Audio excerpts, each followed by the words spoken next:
They say you're not a real rider until you've fallen off 7 times. Well, by that logic, I'm almost a pro.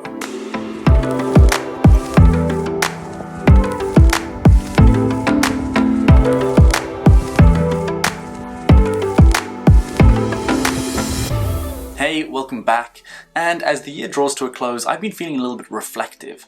I've been riding a horse for about a year now, and it's made me think about the improvement that I've made in the last year, some of the challenges that I've faced, and some of the times when I've straight up just failed and hit the floor. But in those moments, I was given a choice. I could either sit there in the sand and cry, or I could stand up, dust myself off, and get back in the saddle and try again. And I want to walk you through some of my most groundbreaking moments. Moments where I've fallen off, gotten back up, got back in the saddle and tried again. Let's go in chronological order, shall we?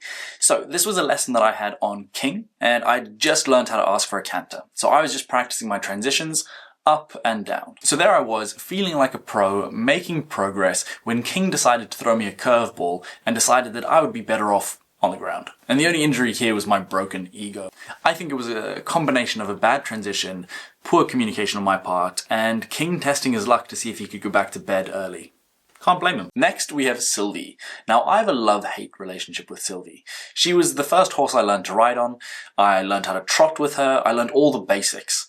But when it comes to jumping, I am outclassed. While she is soaring over fences, I'm getting tripped up over ground poles. So here we are, about a month or two into my jumping lessons, and we're taking a double, both at around 70 centimeters.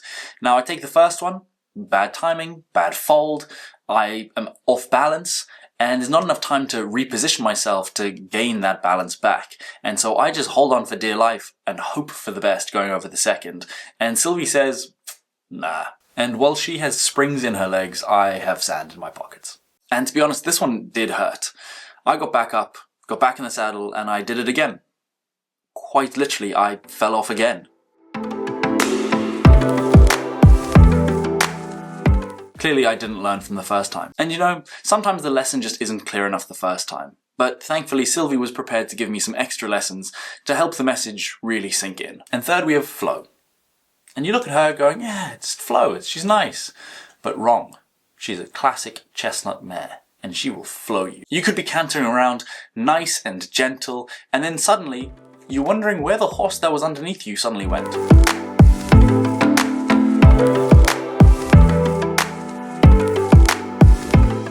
And I got flowed. I got flowed big time. And weirdly enough, this was my least painful fall. I had no injuries whatsoever. Clearly my gymnastics background came in to save my neck.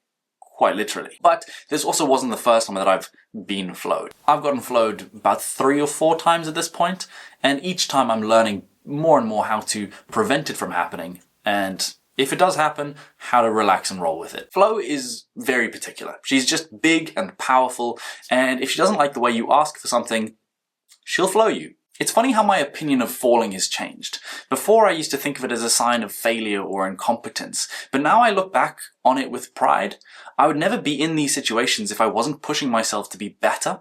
You can't be brave if you're never scared, and you can't improve if you're never challenged. It's taught me to laugh at myself and not take things too seriously. I've fallen off King once, Sylvie twice, Flo 3 times, and Queen once as well. I just don't have any footage of that. You know, falling is part of the journey, whether it's in riding or in life.